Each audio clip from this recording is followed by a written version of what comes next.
제 전부인 딸의 상견례 날이었습니다. 그런데 문을 열고 들어온 예비사도는 40년 전 저를 거지라 부르며 짓밟았던 바로 그 얼굴이었습니다. 제 아픈 과거까지 들추며 모두 앞에서 저를 모욕하더군요. 이제 제 딸의 시어머니가 될 그 여자에게 제가 겪은 고통을 그대로 되돌려주려 합니다. 끝까지 지켜봐 주세요. 제 딸 하윤이의 상견례 날이었어요. 생각해보면 그날 아침의 공기마저도 축복처럼 느껴졌던 것 같아요. 옅은 안개가 거친 서울의 하늘은 유난히 맑았고 제 마음도 꼭 그 하늘 같았죠. 내 딸, 내 전부인 하윤이가 평생을 함께할 짝을 만나 양가 어른들께 처음으로 정식 인사를 드리는 날이잖아요. 세상의 모든 엄마들이 그렇겠지만 저에게는 그 의미가 조금 더 특별하게 다가왔어요. 장소는 청담동에 있는 아주 유명한 한정식 집이었어요. 남편이 몇 주 전부터 신중하게 고르고 예약한 곳이었죠. 통유리창 너머로 보이는 정갈한 정원과 방 안에 은은하게 퍼지는 묵향이 마음을 차분하게 만들어주더군요.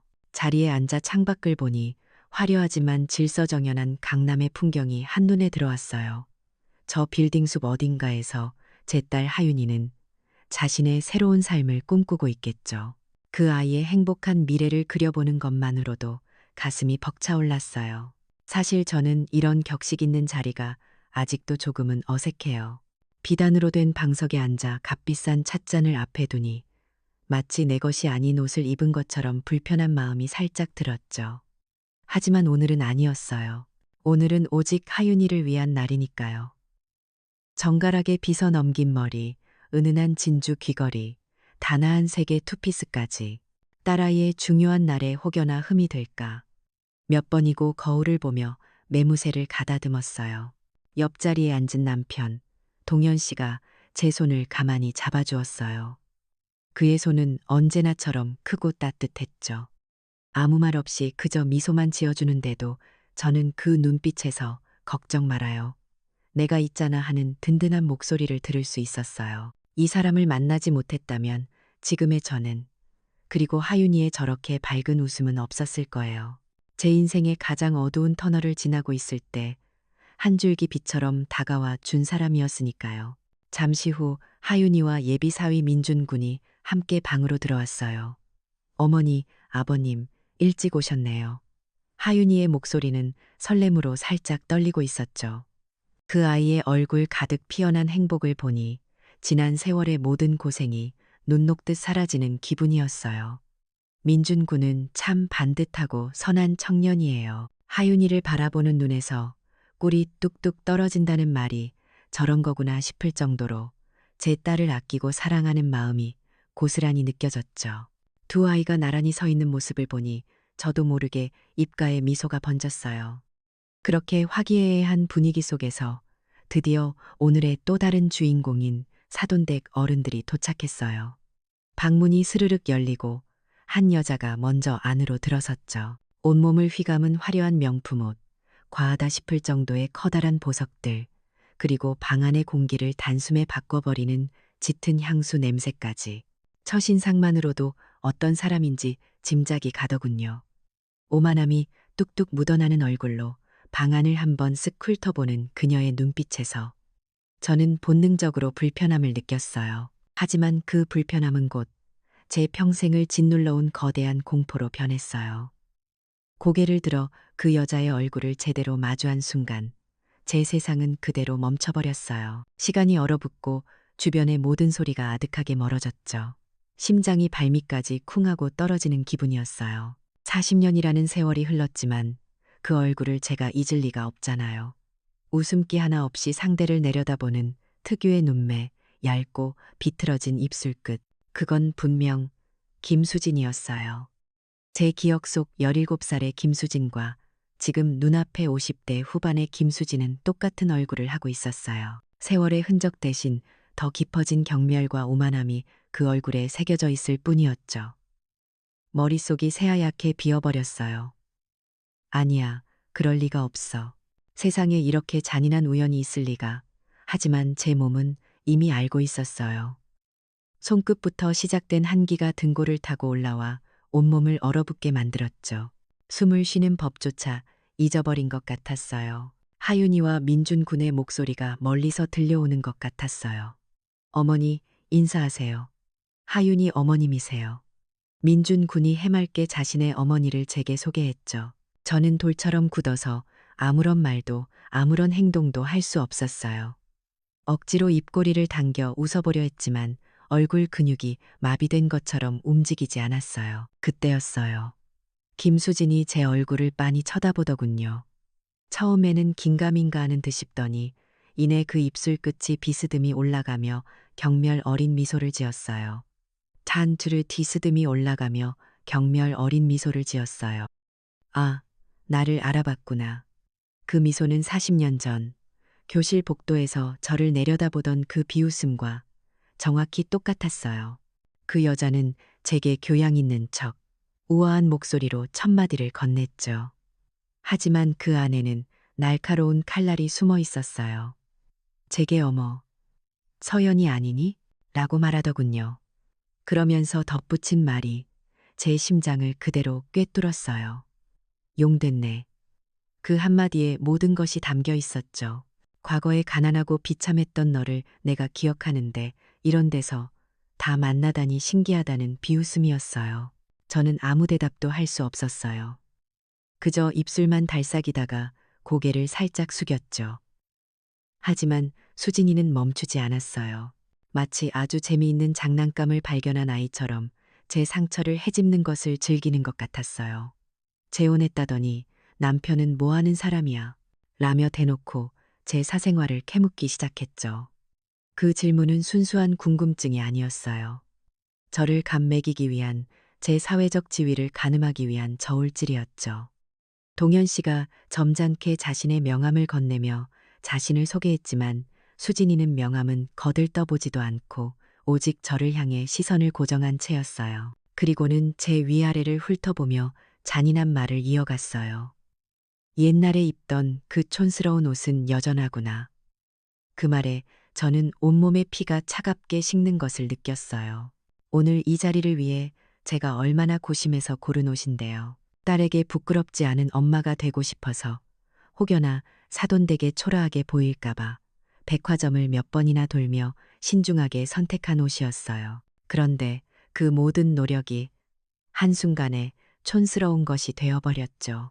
하지만 그게 끝이 아니었어요. 수진이가 뱉은 마지막 말은 제 영혼에 다시 한번 깊은 상처를 새겼어요. 그러니 첫 남편한테 배신당하지. 모든 가족이 모인 이 자리에서 제 가장 아픈 과거를 도박과 폭력으로 얼룩졌던 그 지옥 같던 결혼 생활을 아무렇지도 않게 들춰낸 거예요. 그 순간 저는 세상의 모든 소리로부터 완벽하게 차단되었어요. 윙하는 이명과 함께 오직 제 심장이 부서지는 소리만 들리는 것 같았어요. 테이블 아래로 제 손이 부들부들 떨리는 것을 느꼈어요. 당장이라도 자리를 박차고 일어나 소리치고 싶었어요. 당신이 뭔데, 당신이 내 고통에 대해 뭘 안다고 함부로 말하는 거냐고. 하지만 저는 그럴 수 없었어요. 제 눈앞에는 세상에서 가장 행복한 미소를 짓고 있는 딸 하윤이의 얼굴이 아른거렸으니까요. 이 결혼을 망칠 수는 없었어요. 내 딸의 행복을 내 과거 때문에 망가뜨릴 수는 없었어요. 저는 아래 십수를 깨물며 솟구치는 눈물을 억지로 삼켰어요. 입안에서 비릿한 피맛이 느껴졌죠. 그렇게 지옥 같은 상견례가 끝났어요. 어떻게 자리를 맞췄는지, 무슨 이야기가 오갔는지 하나도 기억나지 않아요. 그저 로봇처럼 고개를 끄덕이고 억지로 미소를 지었을 뿐이죠. 집으로 돌아오는 차 안은 숨막히는 침묵만이 흘렀어요. 동현 씨가 몇 번이나 괜찮냐고 물었지만 저는 아무 대답도 할 수 없었어요. 목구멍에 커다란 돌덩이가 걸린 것처럼 아무런 말도 나오지 않았거든요. 집에 도착하자마자 저는 방으로 들어가 문을 잠갔어요. 그리고 그날 밤 저는 40년 동안 단 하루도 꾸지 않았던 악몽을 꾸게 되었어요. 꿈속에서 저는 17살의 박서연이 되어 있었어요. 1983년의 낡은 교실, 삐걱거리는 나무 바닥, 창문 너머로 불어오는 차가운 바람. 점심시간이었지만 제 책상 위에는 도시락이 없었어요. 지독한 가난 때문에 저는 매일 점심을 굶거나 수돗물로 배를 채워야 했거든요. 그날도 어김없이 배고픔을 참으며 수도가에서 물을 마시고 교실로 돌아왔어요. 그때 김수진과 그 무리들이 저를 둘러쌌어요. 그 아이들의 손에는 따뜻한 김이 나는 빵과 우유가 들려 있었죠. 수진이는 제 얼굴 바로 앞에 빵을 들이밀며 말했어요. 그 목소리가 아직도 생생해요. 냄새는 공짜야, 박서연. 그리고는 자기들끼리 깔깔거리며 웃어댔죠. 저는 그저 고개를 숙인 채 주먹만 꽉 쥘 뿐이었어요. 그걸로도 모자랐는지 수진이는 제게 거지라고 소리쳤어요.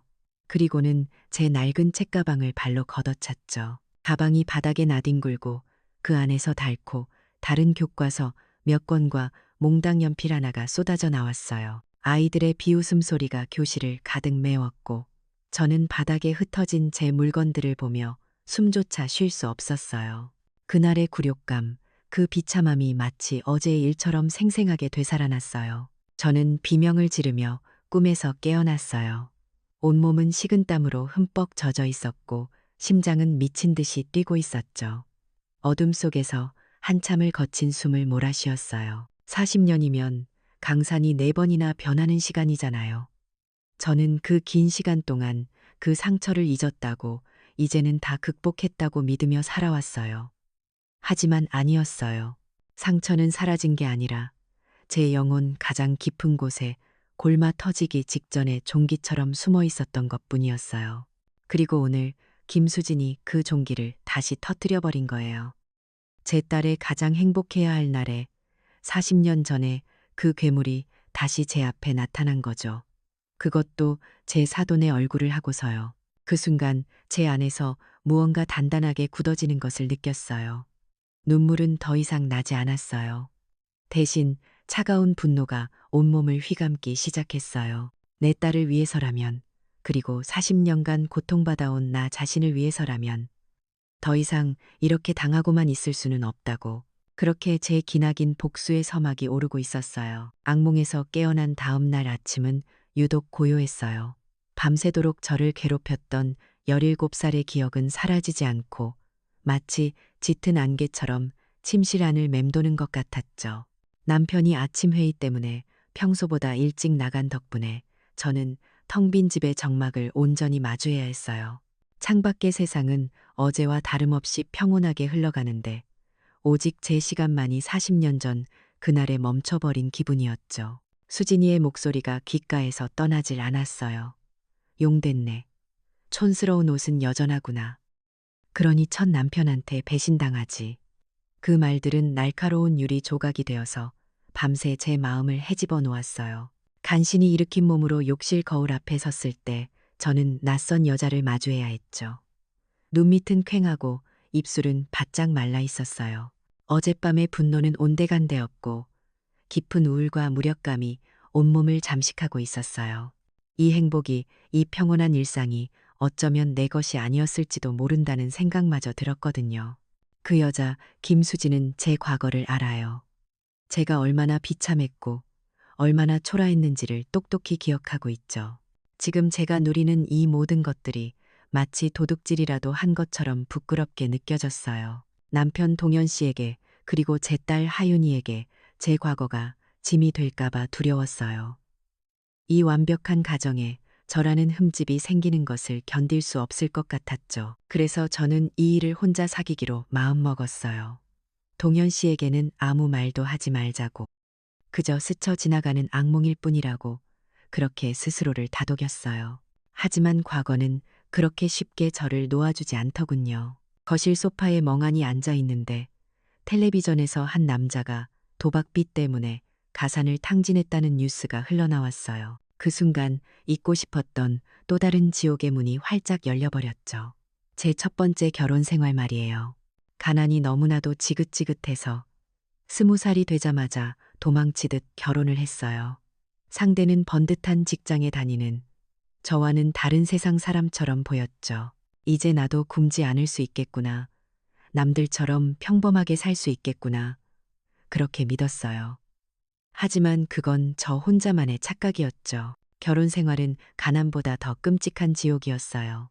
남편이라는 사람은 두 얼굴을 가진 남자였어요. 밖에서는 점잖은 척했지만 집에서는 폭군이었죠. 술만 마시면 눈빛이 변했고 사소한 일에도 욕설과 폭력을 휘둘렀어요. 처음에는 제가 무언가 잘못해서 그런 줄 알았어요. 그래서 더 참고 더 노력했죠. 하지만 그의 폭력은 점점 더 심해졌고 나중에는 그가 숨겨왔던 끔찍한 비밀, 도박 중독까지 알게 되었어요. 그는 월급을 고스란히 도박에 탕진했고 빚은 눈덩이처럼 불어났죠. 매일매일이 살얼음판을 걷는 기분이었어요. 현관문 비밀번호 누르는 소리가 세상에서 가장 무서운 소리였죠. 오늘은 또 어떤 트집을 잡아서 나를 괴롭힐까? 오늘은 또 얼마나 맞아야 이 밤이 끝날까? 그런 생각들로 하루하루를 버텼어요. 그때의 제 삶에는 나라는 존재가 없었어요. 오직 그 남자의 아내, 그리고 고통을 견뎌내는 그림자만이 있었을 뿐이죠. 그러던 어느 날 제 인생을 송두리째 바꿔놓은 사건이 일어났어요. 그날도 남편은 술에 취해 들어와 돈을 내놓으라며 저를 마구 때리고 있었어요. 방구석에 몰린 채 그저 맞고만 있는데 방문이 빼꼼 열리더니 이제 막 3살이 된 하윤이가 겁에 질린 얼굴로 저를 쳐다보고 있더군요. 그 순간 남편의 시선이 하윤이에게로 향했어요. 그리고 그는 아이를 향해 소리쳤죠. 저 계집애는 왜 아직도 안 자고 있어? 그러면서 아이에게 손을 올리려는 순간이었어요. 그때까지 모든 폭력을 묵묵히 견뎌왔던 제 안에서 무언가 툭 하고 끊어지는 소리가 들렸어요. 제 몸이 먼저 반응하더군요. 저는 미친 사람처럼 그 남자에게 달려들어 팔을 물어뜯고 손에 잡히는 모든 것을 던지며 저항했어요. 내 딸한테 손대지 마. 이 악마 같은 놈아. 제 입에서 그런 소리가 터져 나왔다는 게 저 스스로도 믿기지 않았죠. 그날 처음으로 저는 그 남자에게서 제 딸을 지켜냈어요. 날이 밝자마자 저는 하윤이의 손을 잡고 맨몸으로 그 집을 뛰쳐나왔어요. 이혼. 그 세 글자가 제게는 사형 선고처럼 느껴졌던 시절이었죠. 하지만 더 이상 물러설 곳이 없었어요. 나 자신은 몰라도 내 딸만큼은 저 지옥에서 구해내야 했으니까요. 어떤 상황에서도 내 자식은 내가 지킨다. 그날 제 가슴에 새긴 평생을 지켜온 제 삶의 유일한 원칙이었어요. 이혼 후의 삶은 예상보다 훨씬 더 혹독했어요. 저는 어린 딸을 둔 고졸학력의 이혼녀였죠.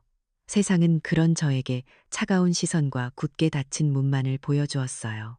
당장 하윤이를 먹여 살릴 돈이 필요해서 닥치는 대로 일을 해야 했어요. 관악구의 어느 허름한 반지하 단칸방에 겨우 몸을 누이고 낮에는 금천구에 있는 작은 공장에서 미싱을 돌리고 밤에는 식당 주방에서 설거지를 했죠. 잠자는 시간을 쪼개가며 일을 해도 한 달 벌이는 모녀의 생활비와 하윤이의 약값으로도 턱없이 부족했어요. 그래도 저는 포기할 수 없었어요. 매일 밤 고된 일에 지쳐 골아떨어진 하윤이의 작은 얼굴을 보며 다짐하고 또 다짐했죠. 반드시 이 지긋지긋한 가난을 끊어내고 내 딸에게는 절대로 나 같은 삶을 물려주지 않겠다고요. 그러던 어느 날 공장 사무실에서 직원을 구한다는 공고를 보게 되었어요. 미싱 일보다는 월급도 많고 몸도 편한 일이었죠. 하지만 지원 조건에는 컴퓨터 활용 능력 필수라는 문구가 적혀 있었어요. 그때까지 컴퓨터라고는 구경도 못 해본 저에게는 너무나 높은 벽이었죠.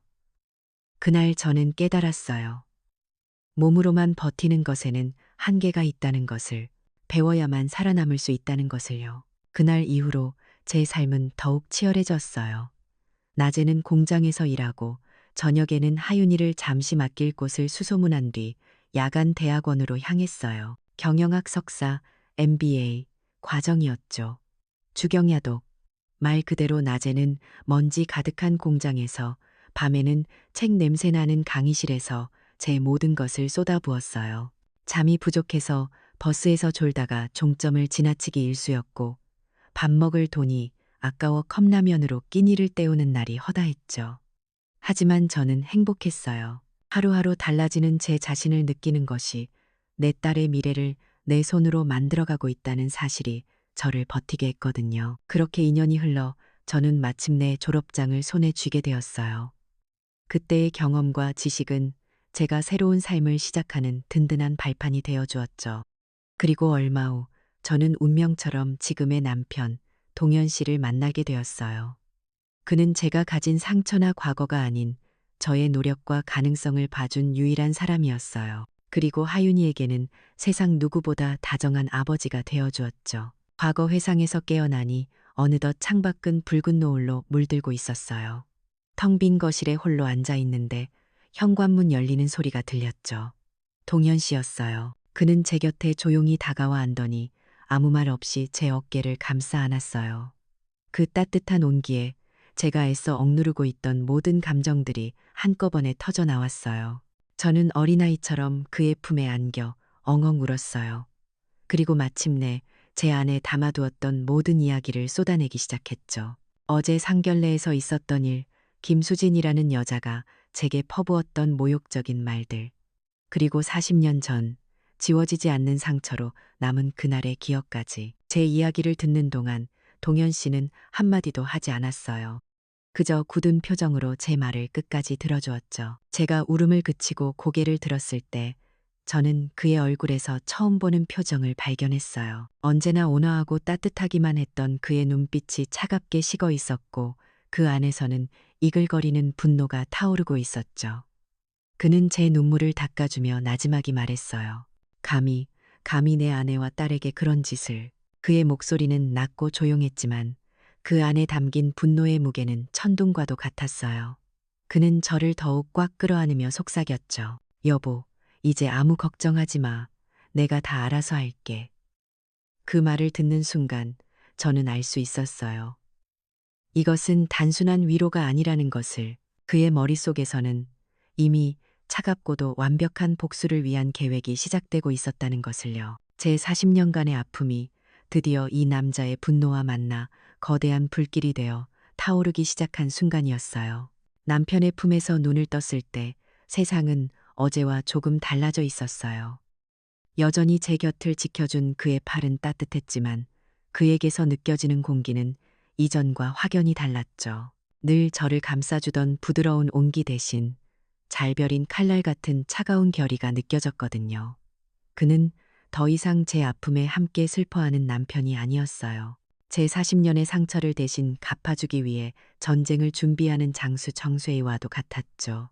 그날 아침 남편은 평소보다 수십 분 일찍 집을 나섰어요. 테헤란로에 있는 DH그룹 본사로 향하는 그의 뒷모습은 그 어느 때보다 단단하고 위압적으로 보였어요. 저는 그가 무엇을 하러 가는지 묻지 않았어요. 물을 필요도 없었죠. 그의 침묵 속에서 저는 이미 모든 것을 읽을 수 있었으니까요. 제 눈물이 그의 분노에 불을 붙였고 이제 그 불길이 모든 것을 삼켜버릴 거라는 것을요. 저는 그날 하루 종일 집에서 그를 기다렸어요. 불안과 기대가 뒤섞인 이상한 감정이었죠.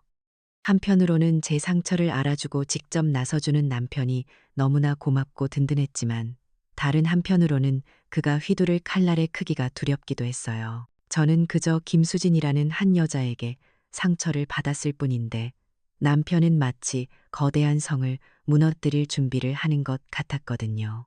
늦은 밤이 되어서야 남편이 돌아왔어요.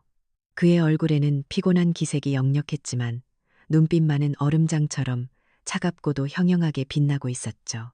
그는 저를 서재로 데리고 갔어요. 그리고 그날 낮에 있었던 일을 담담하게 이야기해 주었죠. 그의 말에 따르면 그는 회사에 도착하자마자 그룹 내 최고의 인재들로만 구성된 비밀팀을 소집했다고 해요. 법무팀의 에이스 변호사들, 그리고 전직 국가기관 출신들로 이루어진 보안팀이었죠. 무겁게 가라앉은 회의실의 공기가 눈에 선하게 그려지는 것 같았어요.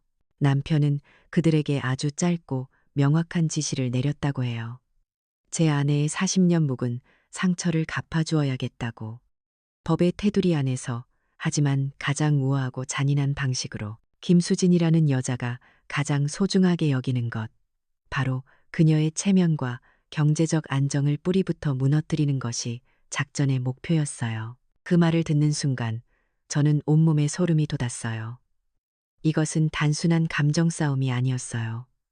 한 사람의 인생을 걸고 벌이는 치밀하게 계획된 전쟁이었죠. 남편의 팀은 그 즉시 김수진의 가족, 특히 그녀의 남편인 최지훈이라는 사람에 대한 전방위적인 조사에 착수했다고 해요. 그들은 평범한 흥신소가 아니었어요. DH그룹이 가진 모든 정보망과 최첨단 기술을 동원했죠. 빅데이터 분석, 통신 기록 조회, CCTV 영상 확보까지 한 개인의 삶이 그렇게 속속들이 파헤쳐질 수 있다는 사실이 무섭게 느껴졌어요. 최지훈이라는 남자는 자신의 일거수일투족이 거대한 현미경 아래 놓였다는 사실을 꿈에도 모른 채 평소와 같은 일상을 보내고 있었겠죠. 그 후 며칠간 집안에는 조용한 긴장감이 흘렀어요. 남편은 저를 배려해 평소처럼 다정하게 대해주었지만 저는 알고 있었어요. 그의 머릿속은 온통 복수 계획으로 가득 차 있다는 것을요. 그는 밤늦게까지 서재에서 암호화된 파일들을 검토했고 누군가와 보안이 유지되는 통화를 하기도 했죠. 저는 애써 아무것도 모르는 척했지만 잠든 그의 얼굴에서 깊은 고뇌와 차가운 분노를 동시에 읽을 수 있었어요. 그리고 사흘째 되던 날 밤이었어요. 남편이 다시 저를 서재로 불렀죠. 그의 책상 위에는 얇은 태블릿 PC 하나만 놓여 있었어요. 그는 제 옆에 앉아 조사 결과를 보여주었어요. 태블릿 화면에 떠오른 내용들은 제 상상을 훨씬 뛰어넘는 것들이었어요. 첫 번째 파일의 제목은 최지훈, 사생활이었어요. 그 안에는 최지훈이 젊은 여직원과 호텔에 드나드는 사진, 다정한 모습으로 데이트를 하는 영상, 그리고 두 사람이 나눈 적나라한 메신저 대화 내용이 담겨 있었죠. 심지어 그 여직원이 임신 3개월이라는 병원 진단서까지 첨부되어 있었어요. 김수진이 그토록 자랑하던 완벽한 가정은 사실 추악한 거짓과 배신으로 얼룩진 껍데기에 불과했던 거예요. 제게 첫 남편의 배신을 들먹이며 조롱하던 그녀의 얼굴 위로 그녀의 남편이 다른 여자와 침대에서 웃고 있는 모습이 겹쳐졌어요. 두 번째 파일은 재정 상태에 관한 것이었어요. 화면을 가득 채운 숫자들은 더욱 충격적이었죠. 최지훈의 개인 부채는 사채를 포함해 무려 5억 원에 달했어요. 강남의 고급 아파트와 외제차, 아내의 명품 쇼핑은 모두 빚으로 쌓아 올린 모래성이었던 셈이죠. 그들이 살고 있는 집은 당장이라도 압류될 위기에 처해 있었어요. 겉으로 보이는 화려함 뒤에 그런 절박함이 숨어 있을 거라고는 상상도 못했어요. 그리고 마지막 파일이 이 모든 비극의 활용점정이었어요. 최지훈이 전무이사로 재직 중인 경기도 판교의 중소기업. 그 회사는 DH그룹의 핵심 부품을 납품하는 하청업체였어요. 보고서의 마지막 줄에는 이렇게 쓰여 있었죠. DH그룹과의 계약이 파기될 경우 일주일 내 즉시 부도 처리될 가능성 99%. 남편은 이 모든 자료를 제게 보여준 뒤 차가운 미소를 지으며 말했어요. 괴물의 가면이 벗겨질 시간이 되었다고요. 저는 순간 할 말을 잃었어요. 분노와 통쾌함보다는 거대한 힘 앞에서 한 인간의 삶이 얼마나 허무하게 무너져 내릴 수 있는지에 대한 두려움이 먼저 밀려왔죠. 하지만 이내 김수진의 오만한 얼굴이 떠올랐어요. 제게 상처를 주며 즐거워하던 그 잔인한 미소. 그래요.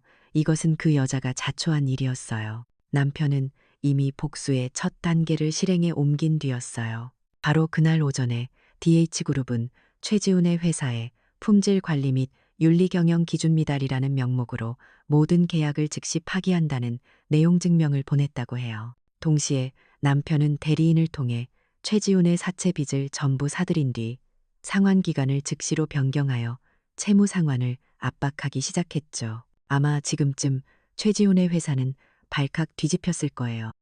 하루아침에 회사는 부도 위기에 처하고 그는 모든 책임을 지고 쫓겨나겠죠.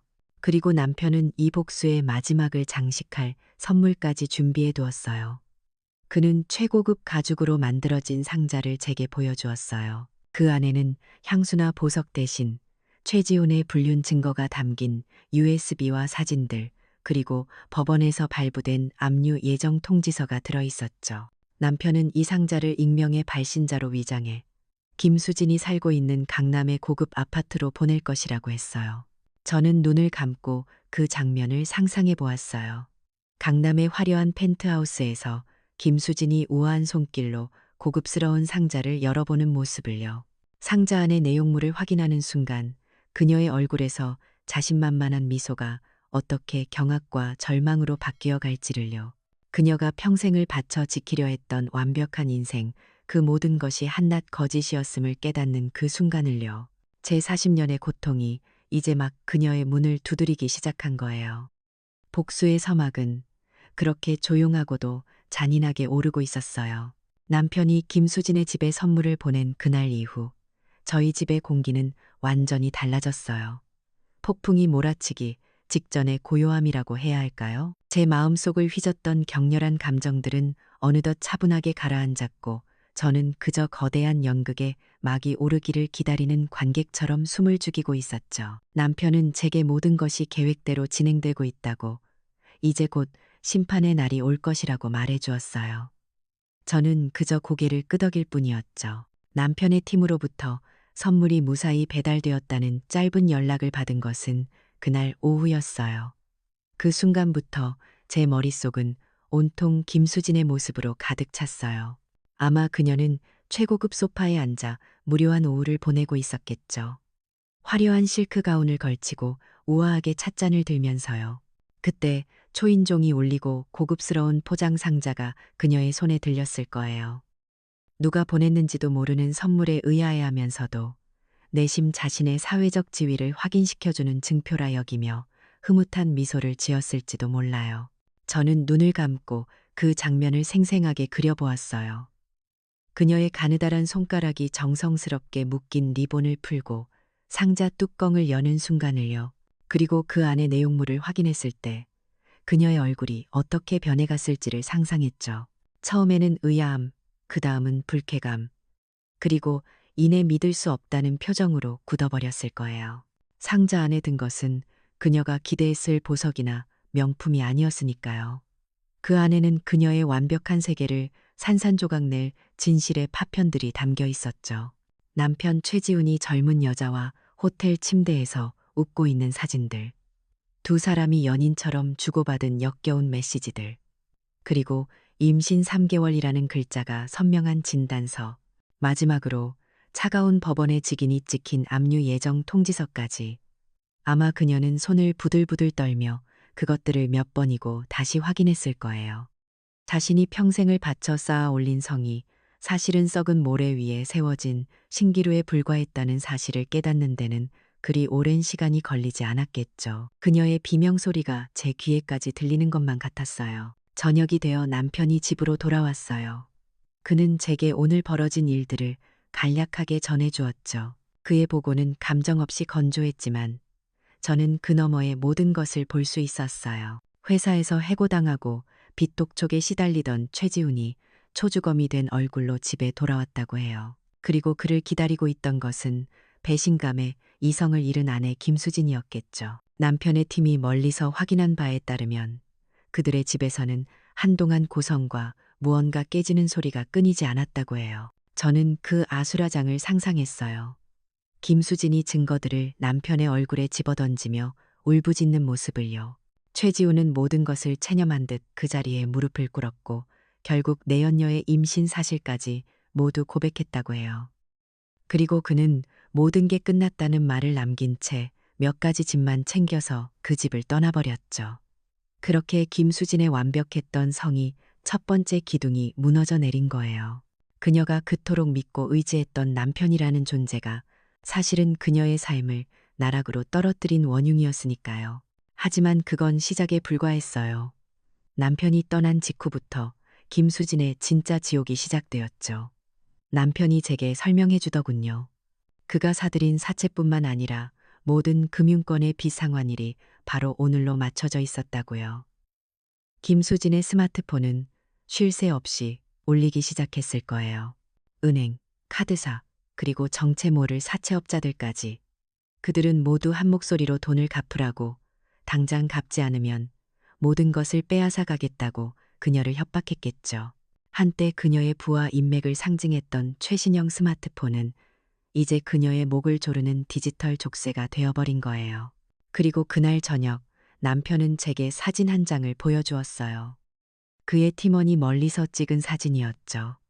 사진 속에는 김수진이 사는 강남의 초고층 아파트 현관문이 찍혀 있었어요. 그리고 그 고급스러운 문 한가운데 모든 것을 끝장내버리는 선고처럼 선명한 붉은색의 압류 딱지가 붙어 있었어요. 빨간 딱지. 저는 그 단어의 무게를 누구보다 잘 알아요. 첫 남편의 도박빚 때문에 제 신혼집에도 저 흉측한 물건이 붙었던 적이 있었거든요. 그것은 단순한 종이 한 장이 아니에요. 그건 사회적인 사형 선고이자 지워지지 않는 주홍 글씨죠. 김수진이 평생을 바쳐 지키려 했던 그 고고한 체면이 저 빨간 딱지 한 장으로 인해 온 세상에 공개적으로 조롱당하고 있는 거예요. 저는 그 사진을 보며 통쾌함보다는 서늘한 인과응보의 법칙을 느꼈어요. 자신이 뱉은 독이 결국 자신에게 돌아온 것뿐이었으니까요. 그날 밤늦게 남편의 팀으로부터 마지막 보고가 들어왔어요. 아들 민준 군이 걱정스러운 얼굴로 어머니의 집을 찾아갔다는 내용이었죠. 저는 순간 가슴이 철렁했어요. 민준 군은 아무 잘못이 없잖아요. 하지만 제 걱정은 기우가 아니었어요. 민준 군이 마주한 것은 이성을 잃고 히스테리를 부리는 어머니의 모습이었다고 해요. 그는 어머니에게 무슨 일이냐고, 자신이 도울 일은 없냐고 물었지만 김수진은 대답 대신 악을 쓰며 아들에게 온갖 물건을 집어 던졌다고 해요. 자신의 가장 치욕스러운 모습을 아들에게 보이고 싶지 않았겠죠. 그녀의 마지막 남은 자존심이었을 거예요.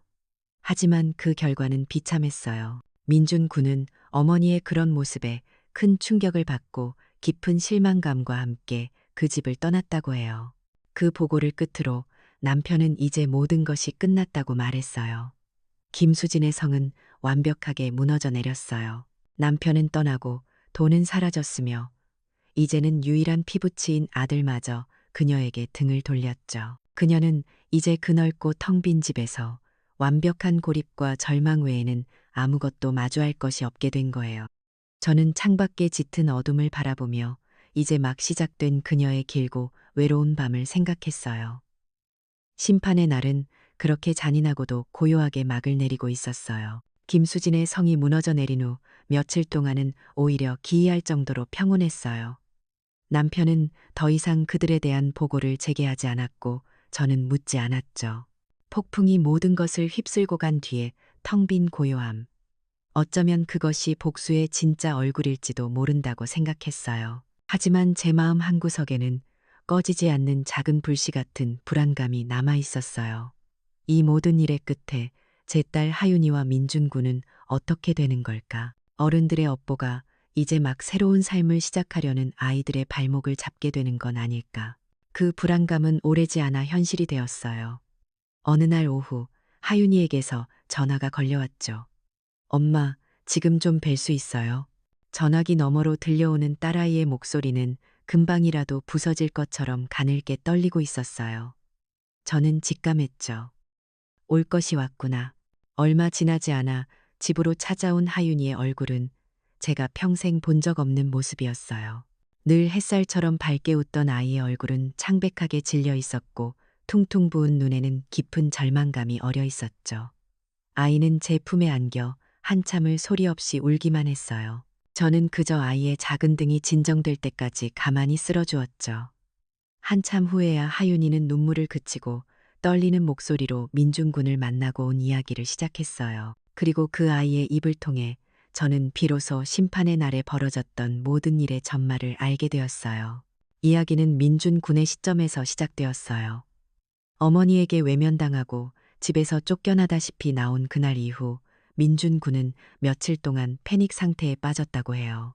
아버지의 회사가 위태롭다는 건 알았지만 집안이 이 정도로 망가졌을 거라고는 상상도 못했던 거죠. 그는 계속해서 아버지와 어머니에게 연락을 시도했지만 닿지 않았어요. 그러다 결국 자신의 스마트폰으로 끔찍한 진실을 마주하게 된 거예요. 인터넷 경제 뉴스에 아버지의 이름과 얼굴이 대문짝만하게 실려 있었죠. DH그룹 협력사, 부도 처리, 경영진 거액 횡령 혐의로 긴급 수배. 그 기사를 본 순간 민준군의 세상은 무너져 내렸다고 해요.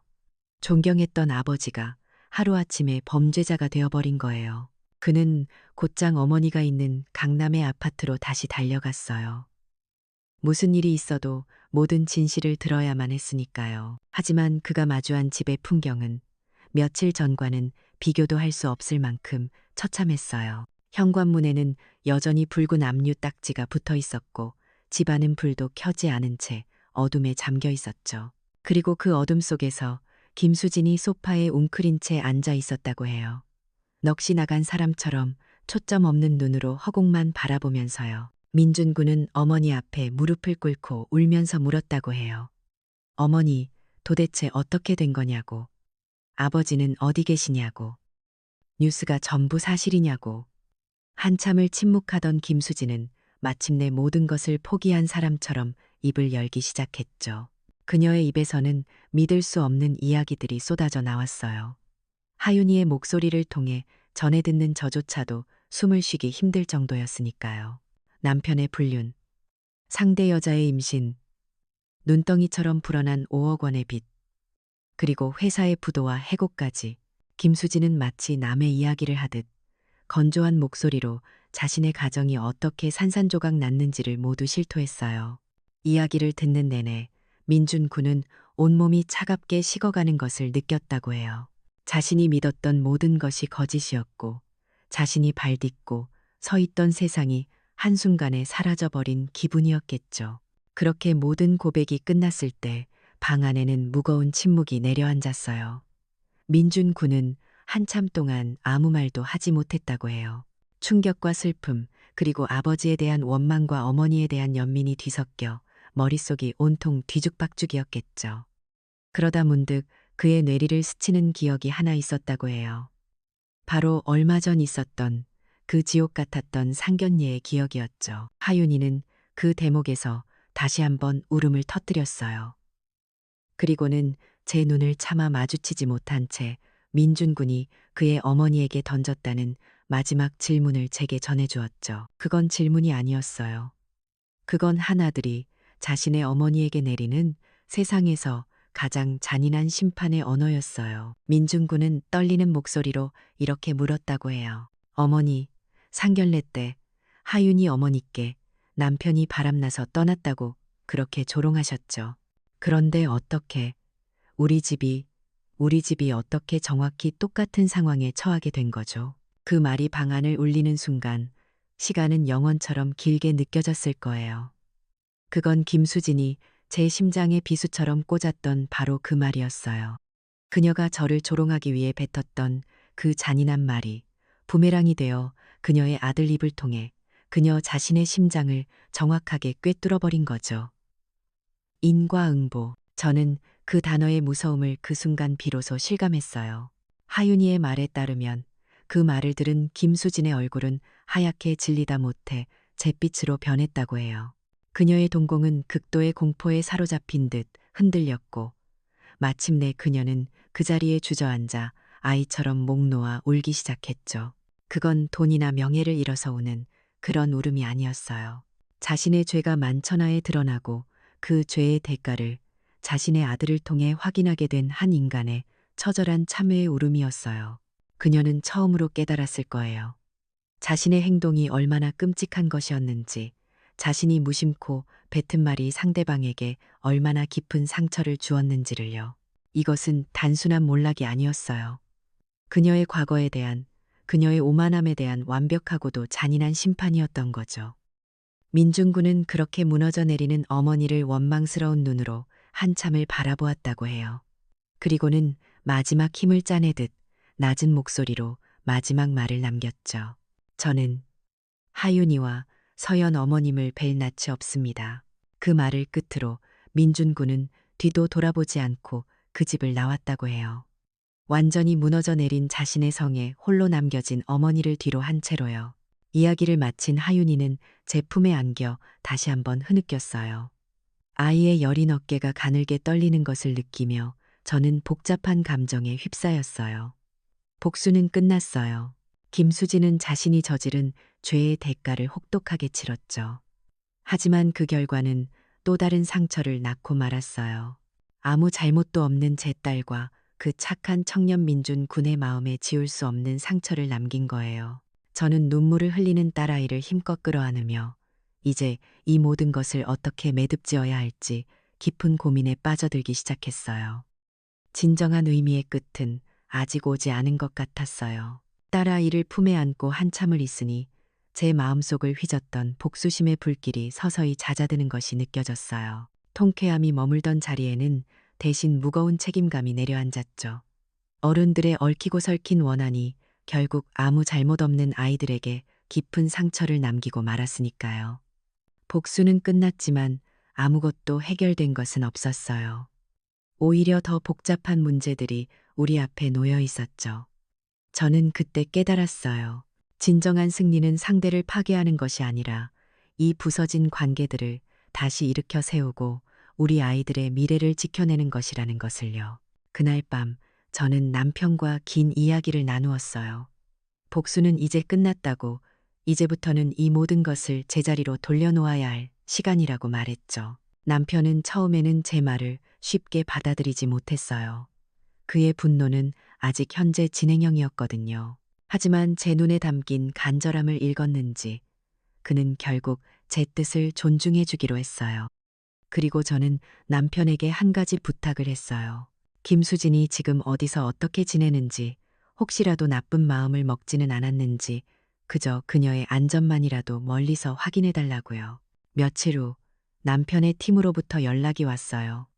그들이 찾아낸 김수진의 모습은 제 상상보다 훨씬 더 비참했죠. 그녀는 강남의 화려한 아파트를 떠나 신림동의 허름한 고시원에 몸을 의탁하고 있었어요. 손바닥만 한 방에서 새우잠을 자고 낮에는 편의점에서 아르바이트를 하며 생계를 유지하고 있었죠.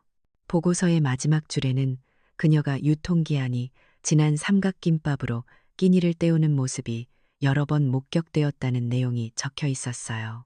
그 대목을 읽는 순간 제 심장이 쿵 하고 내려앉았어요. 40년 전 제가 겪었던 그 지독한 배고픔을 이제 그녀가 똑같이 겪고 있는 거예요. 저는 통쾌함 대신 깊은 연민을 느꼈어요. 그녀는 이제야 비로소 자신이 그토록 경멸했던 제 삶의 무게를 이해하기 시작한 거겠죠.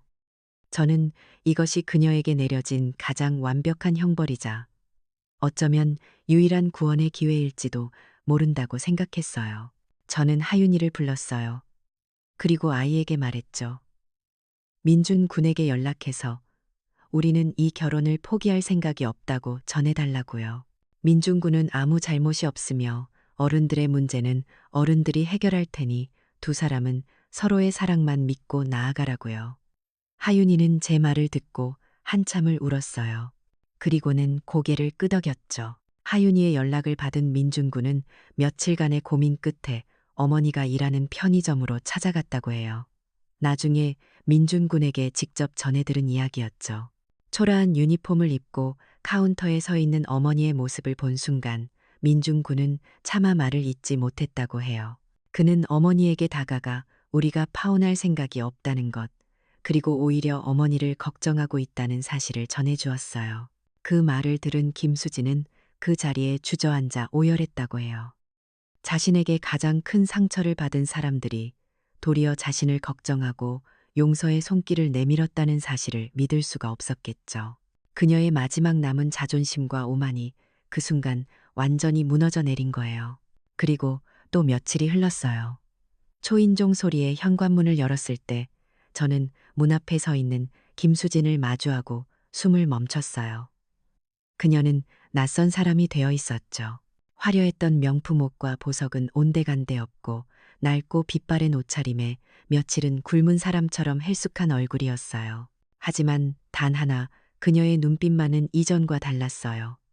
늘 저를 내려다보던 오만함 대신 깊은 참회와 부끄러움이 그 안에 담겨 있었죠. 그녀는 저와 남편 앞에서 아무 말 없이 무릎을 꿇었어요.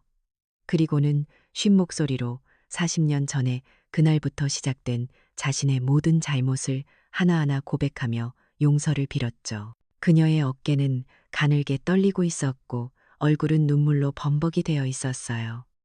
그 모습을 보는 순간 제 마음속에 남아있던 마지막 응어리마저 눈 녹듯 사라지는 것을 느꼈어요. 저는 그녀에게 다가가 그녀의 팔을 잡아 일으켜 세웠어요. 그리고 제 입에서 저도 모르게 이런 말이 흘러나왔죠. 일어나세요, 사부인. 이제 다 괜찮습니다. 사부인. 제가 그 단어를 입에 올리는 순간 우리의 길고 길었던 악연은 비로소 끝이 났어요. 옆에서 지켜보던 남편도 굳은 표정을 풀고는 그녀에게 말했어요. DH그룹 구내식당에서 새로 사람을 구하고 있으니 원한다면 내일부터라도 출근하라고요. 그것은 단순한 동정이 아니었어요. 한 인간이 자신의 힘으로 다시 일어설 수 있도록 마지막 남은 존엄성을 지켜주려는 남편의 깊은 배려였죠. 6개월 후 하윤이와 민준 군의 결혼식이 서울의 한 호텔에서 열렸어요. 세상에서 가장 아름다운 신부와 신랑이었죠. 저는 하객석에 앉아 바로 옆자리에 나란히 앉은 김수진의 손을 가만히 잡아주었어요. 그녀는 예전처럼 화려하지는 않았지만 정갈하고 단정한 모습으로 누구보다 환하게 웃고 있었어요. 우리는 더 이상 가해자와 피해자가 아니었어요. 그저 한나란 씨의 자식을 결혼시키는 똑같은 마음을 가진 두 엄마일 뿐이었죠. 시간은 흘러 3년이라는 세월이 지났어요. 저희 집 거실에는 온 가족이 모여 있었죠. 바로 제 손주 하윤이와 민준 군의 아들의 첫 번째 생일을 축하하기 위해서였어요. 케이크에 촛불을 끄고 아이의 재롱을 보며 웃는 가족들의 모습은 한 폭의 그림처럼 평화로웠어요. 그때 제 옆에 앉아 있던 김수진이 제 스마트폰을 가리키며 말했어요. 방금 찍은 손주 사진 좀 크게 보고 싶다고요. 저는 화면을 확대해서 그녀에게 보여주었어요. 사진 속에서 환하게 웃고 있는 손주의 얼굴을 들여다보며 우리 두 사람은 똑같은 미소를 지었죠. 40년 전 지독한 가난과 외로움 속에서 시작되었던 제 상처는 그렇게 새로운 가족의 사랑과 웃음소리 안에서 완벽하게 치유되었어요. 어쩌면 진정한 가족이란 피로 맺어지는 것이 아니라 서로의 상처를 보듬고 함께 미래를 향해 나아가는 사람들을 통해 만들어지는 것인지도 모르겠어요. 40년간의 복수극은 가해자를 무너뜨리는 것만으로 끝나지 않았어요. 진정한 승리는 복수를 넘어 용서를 통해 새로운 관계를 맺고 자녀들의 미래를 지켜내는 것이었죠. 결국 서로의 아픔을 보듬고 함께 나아갈 때 비로소 진짜 가족이 탄생하는 법이니까요.